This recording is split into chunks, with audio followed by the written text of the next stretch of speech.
जय हिंद। आइए आज के वीडियो में देखते हैं बीएड सेकेंड ईयर का पेपर फर्स्ट का तीसरा चैप्टर का ये फर्स्ट पार्ट है। सेकंड पार्ट हम अगले वीडियो में बनाएंगे। ठीक है, शुरू करने से पहले हम आप लोगों को धन्यवाद दे दें। बहुत बहुत धन्यवाद आप लोगों को, जो आप लोग इतना लाइक सब्सक्राइब कर रहे हैं, शेयर कर रहे हैं। आप लोग ऐसे ही अपना प्यार देते रहिए, चैनल को सब्सक्राइब करते रहिए। जो लोग चैनल पे नए हैं वो लोग चैनल को सब्सक्राइब करें। जो लोग को वीडियो अच्छा लगे लाइक करें, शेयर करें। ऐसे ही अपना प्यार देते रहें ताकि मुझे और ऊर्जा मिलती रहे, मुझे और एनर्जी मिलता रहे और हम आप लोगों के लिए ज़्यादा से ज़्यादा वीडियो बना सकें। ठीक है, आइए शुरू करते हैं।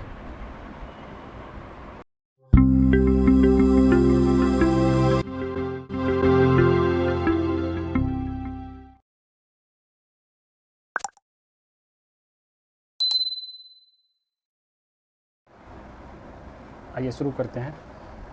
सेकेंड ईयर का पेपर 1 है, principle and method of learning.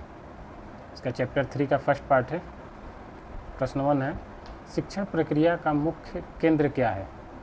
ये शिक्षण प्रक्रिया का मतलब देखिए, शिक्षण का मतलब होता है पढ़ाना, तो उसका प्रक्रिया का मुख्य केंद्र क्या होना चाहिए। भाई हम जो पढ़ा रहे हैं सामने वालों को समझ में आ जाए। ठीक है, उसको सीख ले चीज़ों को। सीखना, लर्निंग या अधिगम। ठीक है, तो उनका मुख्य केंद्र क्या होता है, अधिगम को प्रभावशाली बनाना। ठीक है, शिक्षण प्रक्रिया का मुख्य केंद्र है अधिगम को प्रभावशाली बनाना। ने हम ऐसे तरीके से पढ़ाएं ताकि बच्चे और अच्छे तरीके से सीख सकें। ठीक है, ये दूसरा क्वेश्चन है, जेम्स के डंकन के अनुसार शिक्षण कितने चरणों वाली क्रिया है। जेम्स डंकन साहब ने बताया था कि शिक्षण 4 चरणों वाली प्रक्रिया है। तो जेम्स डंकन के अनुसार शिक्षण 4 चरणों वाली क्रिया है। कौन कौन सा 4 चरण है देख लेते हैं। पहला है पाठ्यक्रम योजना चरण, दूसरा है अनुदेशन चरण, तीसरा है मापन चरण, चौथा है मूल्यांकन चरण। देखिए आपको समझ में आ जाएगा क्या क्या है ये।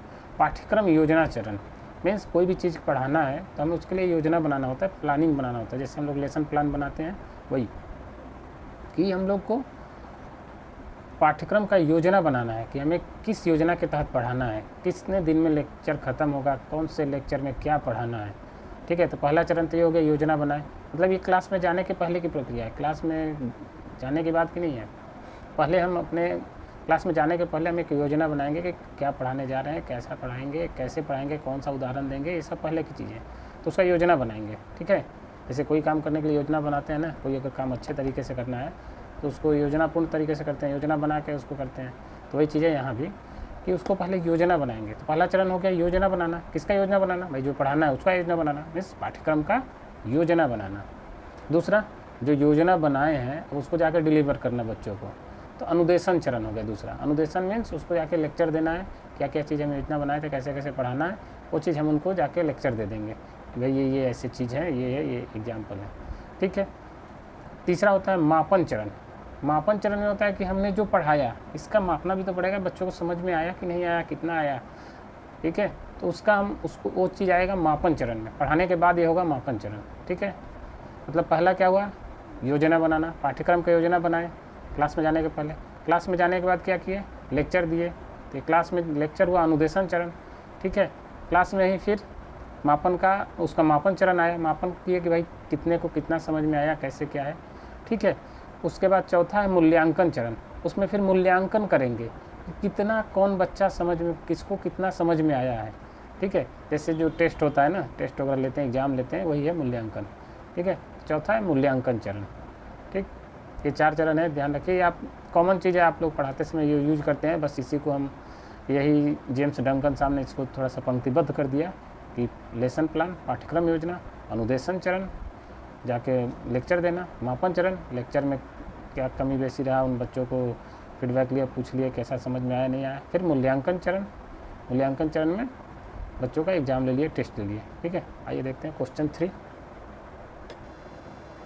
क्वेश्चन 3 है, जैक्सन के अनुसार शिक्षण प्रक्रिया को मुख्यतः कितने भागों में विभाजित किया जा सकता है। जैक्सन साहब जो थे ना, वो शिक्षण प्रक्रिया को मुख्यतः 3 भागों में विभाजित किए। ठीक है, मुख्यतः 3 भागों में। अभी देखिए वही पहला जो क्वेश्चन था ना, जस्ट इसके पहले वही चीज़ देखिए यहाँ भी आ रहा है। मुख्यतः 3 भागों में उन्होंने विभाजित किया। क्या, पूर्व क्रिया अवस्था, अंतः क्रिया अवस्था उत्तर क्रियावस्था। ये पूर्व क्रियावस्था मीन्स पढ़ाने से पहले, पूर्व क्रियावस्था तो पढ़ाने के पहले का क्रियावस्था। शिक्षण प्रक्रिया का ये मुख्य भाग है। तो उसमें क्या था, योजना बना रहे थे ना, किसके, पढ़ाने से पहले ही तो योजना बनाते हैं। योजना बनाना किस में आएगा, पूर्व क्रियावस्था, ठीक है। उसके बाद दूसरा बताया उन्होंने अंतः क्रियावस्था। अंतः मीन्स क्लासरूम के अंदर जो क्रिया होगी, जैसे हम टीचर क्लासरूम के अंदर गया, जो भी पढ़ाया, कैसे लेक्चर दिया, कैसे व्यवहार किया, कैसे जो भी क्लास के अंदर जो आमने सामने बच्चों के आमने सामने जितना देर रहा, वो सब अंतः क्रियावस्था आएगी, ठीक है। बच्चों के आमना सामना जितना टाइम हुआ क्लासरूम के अंदर, ठीक है, तो हो गया अंतः क्रियावस्था। उसमें भी वही था, जाके हम लेक्चर दे रहे थे तो लेक्चर कहाँ देंगे, क्लास के अंदर ही देंगे ना। क्लास के अंदर देखिए सारा क्वेश्चन एक दूसरे मतलब चीज़ों को समझ जाएंगे तो आप कैसे भी क्वेश्चन घुमा के आएगा तो आप उसको कर सकते हैं। बस नाम याद रखना होगा कि ये जैक्सन साहब दिए थे और वो जो था जो बताए थे वो डंकन साहब ने बताया, चीज़ें वही हैं, ठीक। तो ये अंतः क्रियावस्था में क्लास के अंदर जो भी क्रिया हुई अंतः क्रियावस्था। उसके बाद है उत्तर क्रियावस्था। उत्तर मतलब होता है बाद में, जैसे आप पढ़े होंगे हिस्ट्री में कि पाषाण काल, पाषाण काल के पहले क्या था, पूर्व पाषाण काल। तो यहाँ अंतः क्रिया के पहले पूर्व क्रिया, पाषाण काल के बाद क्या था, उत्तर पाषाण काल, ठीक है। या रामायण में भी आप देखे होंगे उत्तर रामायण मीन्स अब उसके बाद का, ठीक है। तो वैसे ये अंतः क्रिया उत्तर क्रियावस्था मीन्स उसके बाद का क्रियावस्था। तो बाद का क्रियावस्था क्या है भाई, योजना बना लिए, पढ़ा लिए बच्चों को, उसके बाद कौन सा क्रिया होगा, मूल्यांकन करना, टेस्ट लेना, वही चीज़ है। यहाँ भी वही चीज़ है, बस थोड़ा सा उसको अलग शब्दों में उन्होंने घुमा के कर दिया। पूर्व क्रियावस्था, अंतः क्रियावस्था और उत्तर क्रियावस्था, ठीक है। एक एक बिंदु समझ के चलिए। पूरा ये वीडियो आपके लिए बहुत ही लाभदायक होने वाला है। बहुत ही इंपॉर्टेंट चैप्टर है, बहुत ही इंपॉर्टेंट क्वेश्चन है, इसमें बहुत ही इंपॉर्टेंट क्वेश्चन है। आप इसको एक बार ध्यान कर लेंगे तो एग्जाम में अगर इस चैप्टर से आया तो आपको 100% कर लेंगे। और इस चैप्टर से आना ही है क्योंकि बहुत इंपॉर्टेंट चैप्टर है। ये कैसे पढ़ाया जाए भाई, बीएड में यही तो सिखाया जाता है कैसे पढ़ाया जाए। तो कैसे पढ़ाना, ये क्या क्या बिंदु है पढ़ाने के लिए, क्या क्या चीज़ें ध्यान रखनी है, वो सारा इंपॉर्टेंट चीज़ इसमें है, ठीक है। तो ये चीज़ें आप लोग वीडियो छोड़ के बीच में मत जाइए, अभी और भी इंपॉर्टेंट क्वेश्चन आ रहा है, ठीक है। तो जैक्सन के अनुसार शिक्षण प्रक्रिया मुख्यतः 3 भाग में हो गई, पूर्व क्रिया, अंतः क्रिया, उत्तर क्रिया। पूर्व क्रिया मीन्स पहले क्रिया, अंतः क्रिया मतलब छात्र के आमने सामने जितना देर रहे पढ़ाते समय, और उत्तर क्रिया मीन्स उसके बाद की क्रिया, ठीक है। आइए क्वेश्चन नंबर 4 देखते हैं। क्वेश्चन नंबर 4 है पूर्व क्रिया अवस्था में क्या क्या होना चाहिए। पूर्व क्रिया अवस्था में क्या क्या होना चाहिए। अब देखिए वही आएगा डंकन साहब का क्या क्या होना चाहिए, लेसन प्लान जो बना रहे थे ना क्वेश्चन नंबर 2 में जो था वही चीज़। देखिए पूर्व क्रिया अवस्था में क्या क्या होना चाहिए। पहला उद्देश्य निर्धारण, भाई हम पढ़ाने जाएंगे तो पहले मेरा एक उद्देश्य होना चाहिए कि क्या उद्देश्य है, क्या पढ़ाने जाना है, ठीक। फिर दूसरा पाठ्य सामग्री, हमारे पास वो चीज़ें होना चाहिए जो पढ़ाना है, ठीक है, वो है पाठ्य सामग्री। तीसरा निर्धारण शैली, हम उसको किस शैली में पढ़ाएंगे, ठीक है, निर्धारण करेंगे उसको। हम पहले मतलब बैठे बैठे अभी योजना बनाना है, अभी गए नहीं क्लास में, ठीक है। क्वेश्चन है पूर्व क्रिया अवस्था मीन्स अभी क्वेश्चन में कहने यहीं से हम बैठे बैठे योजना बना रहे हैं कि हम क्या उद्देश्य है क्लास में जाने का, पाठ्य सामग्री क्या क्या सामग्री वहाँ चाहिए होगा, निर्धारण शैली मतलब किस हिसाब से उनको हम बच्चों को पढ़ाएंगे, शिक्षण शैली, शिक्षण कौशल मीन्स हम कौन सा टेक्निक, कौन सा विधि लगाएंगे कि बच्चे ज़्यादा से ज़्यादा समझ सकें, कौन सा एग्जाम्पल देंगे कि बच्चे के दिमाग में चीज़ें क्लियर हो जाए, ठीक है। ये हो गया, ये 4 चीज़ें हैं जो पूर्व क्रिया अवस्था में आती है, मतलब ये योजना बनाने के दौरान ये 4 चीज़ें होनी चाहिए, ठीक है। अब आइए देखते हैं अगला क्वेश्चन। अगला क्वेश्चन है अंतः क्रिया अवस्था में क्या क्या होना चाहिए। देखिए पूर्व क्रिया अवस्था हो गया, अब अंतः क्रिया क्या है, क्लास के अंदर बच्चों के आमने सामने, ठीक। तो ये अंतः क्रिया है। तो अंतः क्रिया बच्चों के आमने सामने क्या होगा, लेक्चर देंगे, वही भाषात्मक, निष्पत्ति और अभिव्यक्ति means linguistic, performance and expressive means हम उनको लेक्चर देंगे, परफॉर्मेंस करके बताएंगे भाई कैसे क्या है, कौन सा चीज़ें किस तरीके से पढ़ना है। उसको थोड़ा सा ज़रूरत पड़ता है तो टीचर थोड़ा सा एक्टिंग भी करना पड़ता है, एक्टिंग भी करते हैं कि भाई किस शब्द पे ज़्यादा जोर देना है, किस पे कम जोर देना है, जैसे ताकि बच्चे उसको ध्यान से सुन सके, समझ सके, इफेक्टिव बना सकें। और एक्सप्रेशन, क्या एक्सप्रेशन दें कि बच्चे अच्छे से समझ जाएँ। मेन है कि बच्चों को समझा देना है, कैसे भी उनको उनके दिमाग में एज इट इज़ वही चीज़ चला जाए, ठीक है। तो लेक्चर देंगे अंतः क्रिया में, मतलब बच्चों के आमने सामने क्या क्या होगा, भाषात्मक लेक्चर देंगे, परफॉर्मेंस कोई भी परफॉर्मेंस होगा कैसे करना है नहीं करना है, एक्सप्रेसिव कैसा एक्सप्रेशन होगा वो सब चीज़ें वहाँ होगा, सामने वो चीज़ें करेंगे, एक्सप्रेशन दिखा के करेंगे, परफॉर्मेंस करेंगे। ठीक है, अगला क्वेश्चन है उत्तर क्रिया अवस्था में क्या क्या होना चाहिए। उत्तर क्रिया अवस्था, अब देखिए पढ़ाने के बाद बच्चों के आमने सामने से तुम हो आए, पढ़ा दिए जो पढ़ाना था बच्चों को, अब उसके बाद क्या क्या होना चाहिए। बेस्ट नहीं, ये कुछ यहाँ मिस्टेक है, मतलब इसका मतलब होता है फीडबैक। पोस्ट पोषण में मतलब इसका मतलब हो गया फीडबैक, बच्चों से फीडबैक लेना, कैसा पढ़ाई हुआ कैसा नहीं। व्यवहार सीमा, जो हम पढ़ाएं बच्चों को समझ में आया कि नहीं, उनके व्यवहार में उसके अकॉर्डिंग चेंजेज आ रहा है कि नहीं। ठीक है, मूल्यांकन विधि, उसके बाद हम पढ़ा दिए तो बच्चों का मूल्यांकन कैसे करें, ऑब्जेक्टिव करें कि सब्जेक्टिव करें। जैसे अभी हम लोग को बीएड में पढ़ाया गया, डीडीयू जो यूनिवर्सिटी है, हम लोग को तो 2 साल पढ़ा दी जो भी पढ़ाना था। ठीक है, उसके बाद अब मूल्यांकन का भी आया है, तब सभी के मन में है कि मूल्यांकन ऑब्जेक्टिव होगा कि सब्जेक्टिव होगा। तो इन जनरल तो सब्जेक्टिव होता है, ठीक है, लेकिन थोड़ा सा पेंडेमिक सिचुएशन की वजह से अब वो जो यूनिवर्सिटी के अधिकारी लोग हैं ये सोच रहे हैं कि अब कैसा मूल्यांकन विधि लिया जाए कि इनका मूल्यांकन अच्छे से हो सके। ठीक है, तो वैसे ही एक शिक्षक को भी टॉपिक पढ़ाने के बाद वो दिमाग से अपना वो चीज़ें निकालता है कि भाई इस टॉपिक को हम कैसे अच्छे से मूल्यांकन कर सकते हैं, ऑब्जेक्टिव टाइप ले लें कि सब्जेक्टिव लें, किस टाइप का टॉपिक है उस पर डिपेंड करेगा। ठीक है, तो ये है मूल्यांकन विधि। चौथा है कौशल व्यवहार परिवर्तन, सबसे इम्पोर्टेंट, जो कि टीचर यहाँ पे मिस करते हैं। मतलब टीचर क्या, जो छात्र अध्यापक, आप टीचर ही तो बनने जा रहे हैं, तो ये चीज़ पढ़े रहेंगे तभी तो इसके अकॉर्डिंग करेंगे। कौशल व्यवहार परिवर्तन मीन्स बच्चों का मूल्यांकन करने के बाद वो खुद का मूल्यांकन करते हैं कि भाई बच्चे कितना पास हुए, कितना फेल हुए, कैसे क्या। मीन्स अगर ज़्यादा बच्चे फेल हो रहे हैं इसका मतलब कहीं ना कहीं टीचर में कमी हुआ, अपने चीज़ों को बच्चों को अच्छे से नहीं समझा पाया है। तो उस नतीजा में उस परिस्थिति में टीचर को अपना कौशल व्यवहार बदलना होगा, पढ़ाने का तरीका बदलना पड़ेगा। भाई अब कैसे पढ़ाया जाए कि ज़्यादा से ज़्यादा बच्चों को समझ में आए, ज़्यादा से ज़्यादा बच्चे परीक्षा में कर पाएँ, ज़्यादा से ज़्यादा बच्चे पास हो पाएँ। ठीक है, तो ये चीज़ उनको देखना है। तो ये है कौशल व्यवहार परिवर्तन, मीन्स अपने व्यवहार में क्या परिवर्तन ला सकते हैं उस मूल्यांकन के बाद, कि भाई बच्चे कितना पास हुए, अच्छा किए, खराब किए, तो उससे अपना मूल्यांकन करेंगे कि हम कैसा पढ़ाएं, तभी तो बच्चे उसका फीडबैक दिए।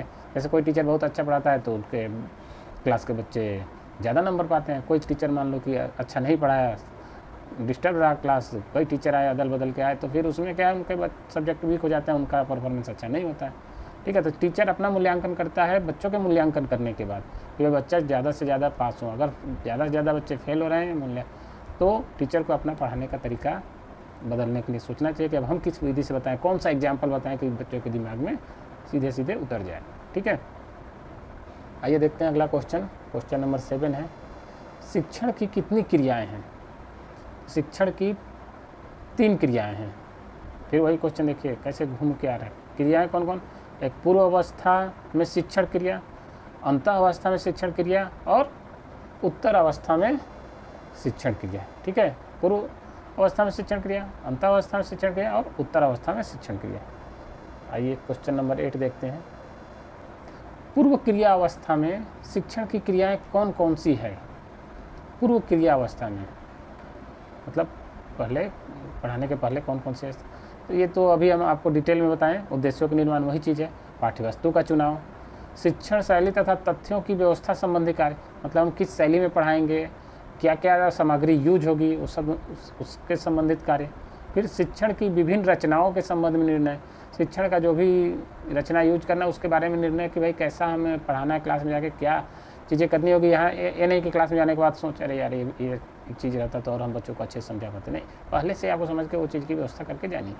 ठीक है, शिक्षण युक्तियों का चुनाव, स्ट्रेटजी का चुनाव करना है, कौन सा स्ट्रेटजी से पढ़ाना है, उदाहरण कौन से देने हैं, कौन सी विधि उसमें उपयोग करना है, क्या क्या सहायक चीज़ सामग्री चाहिए। ठीक है, तो वो सब चीज़ें पूर्व शिक्षण के पूर्व की क्रिया है। ठीक है, ये है पूर्व क्रिया अवस्था। अगला क्वेश्चन है अंतः क्रिया अवस्था। अंतः क्रिया अवस्था में शिक्षण क्रियाएं कौन कौन सी होती हैं। तो अंतः क्रिया अवस्था में अभी बताएं, कक्षा के आकार की अनुभूति। देखिए थोड़ा सा यहाँ डिफरेंस आ रहा है।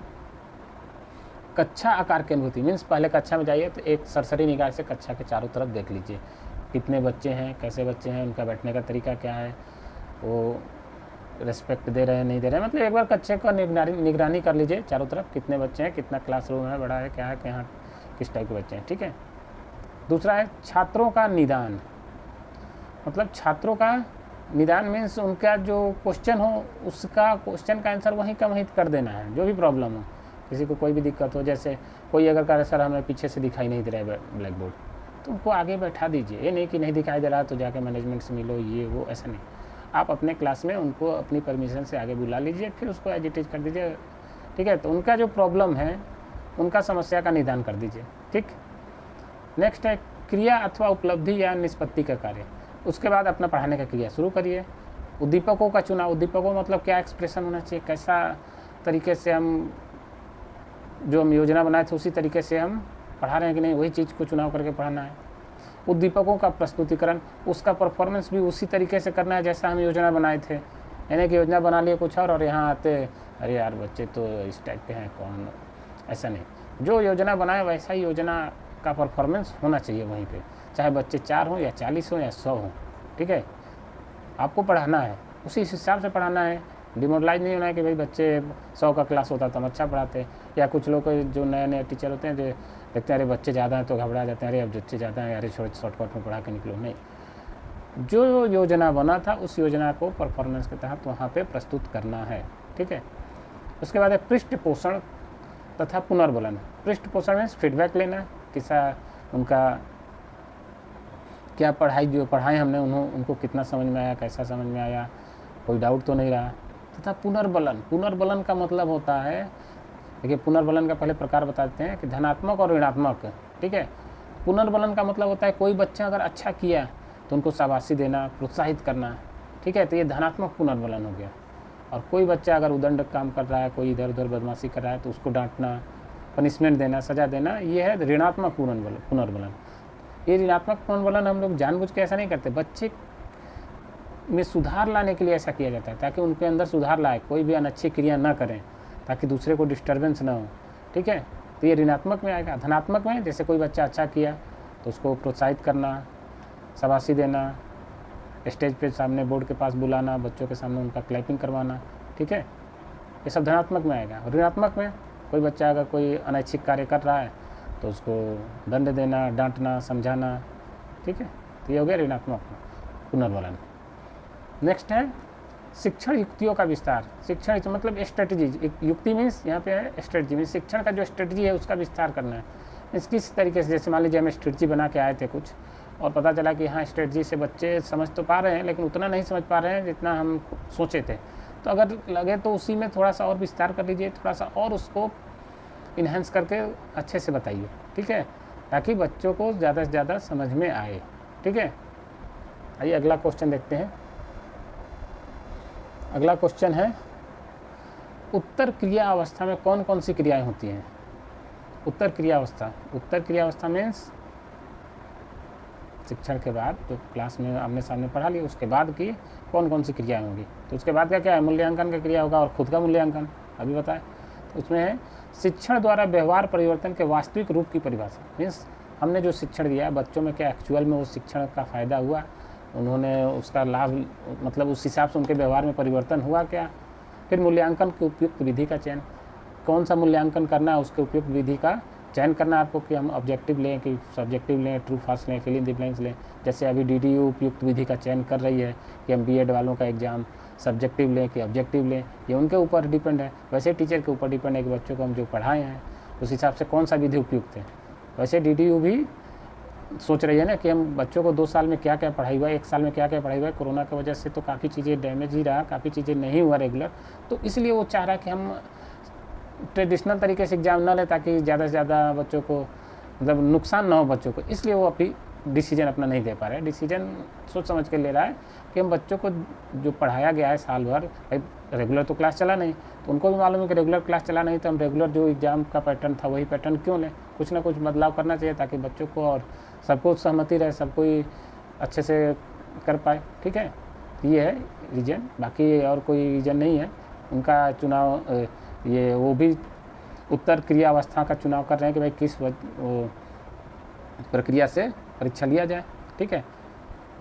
इसमें तीसरा है प्राप्त परिणामों से शिक्षण नीतियों में परिवर्तन। जो परिणाम प्राप्त हो रहे हैं उससे शिक्षण नीतियों में क्या क्या परिवर्तन हमें करना है, मतलब जो बच्चों को हम पढ़ाएं उनको क्या ज़्यादा अच्छा से समझ में आया तो ज़्यादा अच्छा मार्क लाएंगे तो हमें तो ठीक।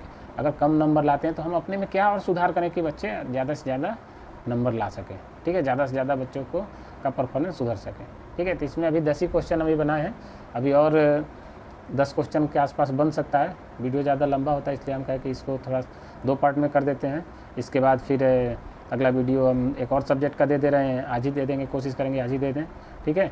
तो ये दोनों सब्जेक्ट का पैरेलल चलता रहेगा और कोशिश करेंगे कि हम 2-2, 3-3 video chapter wise means 2-2, 3-3 chapter daily दें, पहला और चौथा पेपर। क्योंकि देखिए पहला और चौथा पेपर सबके लिए है, कंपल्सरी है, तो सबके लिए ज़्यादा से ज़्यादा ये इसका जितना ही चैप्टर क्लियर होगा सबका क्लियर होगा।